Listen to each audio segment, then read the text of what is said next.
Hello from Ocean City, Maryland, and welcome to May's Ways. I'm Kevin, coming at you from the passenger seat. Today, we're going to take a loop through this popular beach resort town.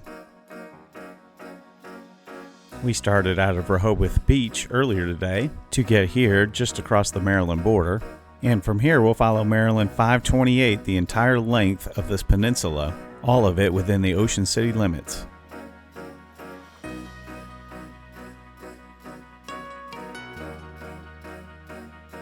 Off-season, Ocean City has a small-town feel to it. The city has a population of only about 7,000. Over summer weekends, the population can swell to over 350,000, making Ocean City the second largest city in Maryland after Baltimore. The tourism boom started in the 1950s and 60s. First came travelers from Baltimore and Washington with the completion of the Chesapeake Bay Bridge in 1952. 12 years later, the Chesapeake Bay Bridge Tunnel was completed, opening up travel lanes from Virginia and Point South. Next came the condo construction in the 1970s, and now Ocean City accommodates over 8 million visitors annually.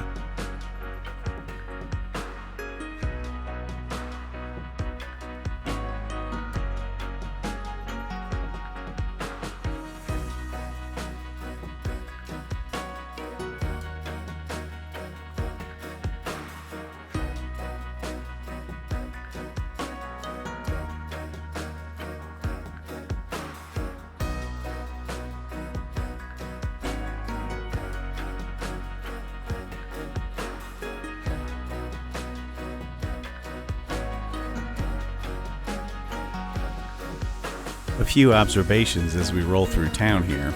I talked a moment ago about the seasonality of Ocean City.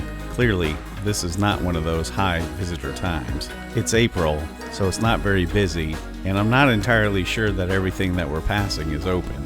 Many of the attractions were not. Also, this stretch of the road really gives you a good idea of the scale of the tourism that this city can handle.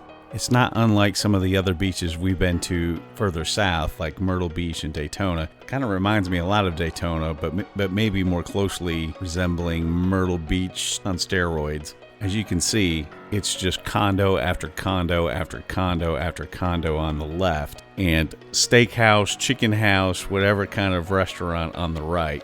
In fact, if you can count up the chicken houses, I'd love to see your guess down in the comments as to how many we're passing. The other thing that stood out to me is that when you look toward the left, toward the Atlantic Ocean, you can't actually see it. I'm used to driving through beach towns and you can at least look down the alleys and see the waves crashing on the shore. Not here. On this entire loop, we will not see the ocean. Anyway, if you do come here to visit, there is a lot to do.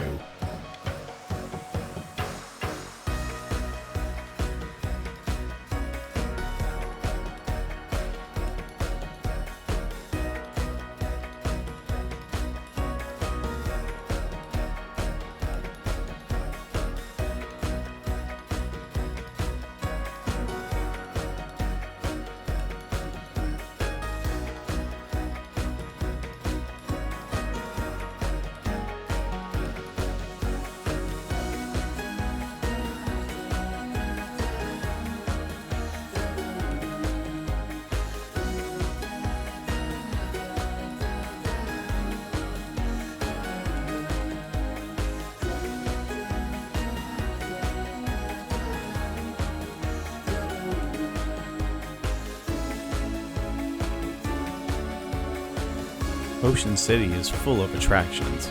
Coming up here between 32nd and 28th is the Jolly Roger amusement park at 30th Street. It's one of two locations the Jolly Roger Park has in Ocean City, one being down by the pier. This one's the main one. It was opened in 1964 by Charles Buddy Jenkins in collaboration with Arnold Palmer.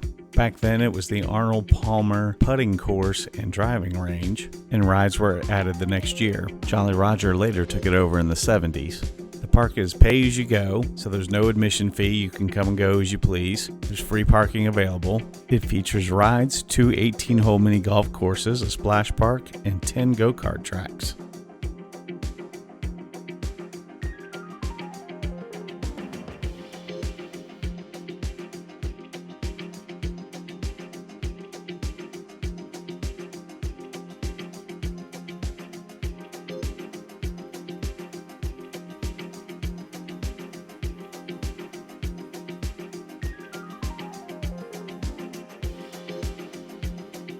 We're coming up to the southern end of the peninsula. We'll see US 50 head off to the right, heading west towards Salisbury, eventually to Annapolis, Baltimore, and beyond. And then as we loop our way to the left, we'll come up to where all the attractions are, the boardwalk, the pier.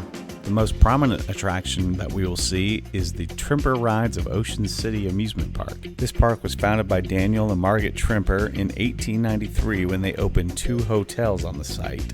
Later it was called the Windsor Resort after their hotels were modeled to look like the Windsor Castle in 1900. They purchased a carousel in 1912 and it's been on the property ever since. Over the years they've added more rides and games, all the while still being run by the Trimper family to this day. Here on the right is the Tidal Wave roller coaster, which was bought in 1985. One of the more historic landmarks in Ocean City is the Atlantic Hotel, this gray building back off the road to the right. The original hotel was built in 1875, the earliest beacon of tourism in this resort town. Ownership changed hands a couple times, the last time in 1923 when it was bought by Dr. Charles W. Purnell.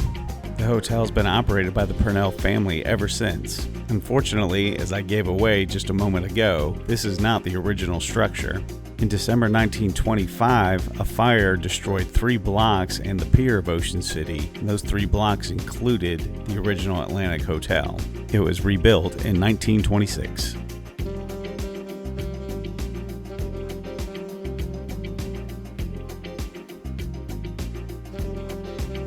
Here at 9th Street, 528 moves off to the left and rejoins the main road on Philadelphia Avenue to head back north. We're going to keep heading straight, which is actually the continuation of Maryland 378. Other than this stretch here, 378 largely runs concurrently with 528 north and south through Ocean City.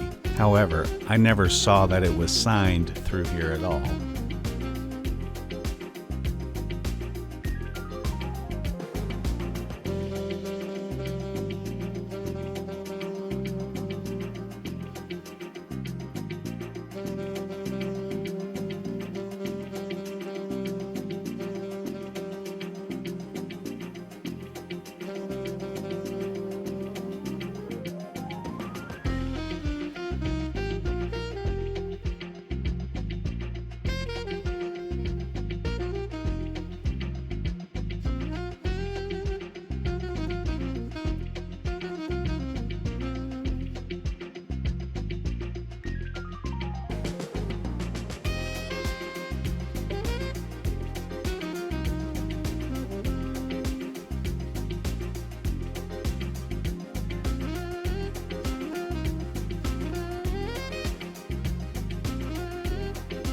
Okay, here's where 378 has rejoined 528 as we head northbound. So we're going to skip ahead to the Delaware border where we'll conclude this segment of our journey.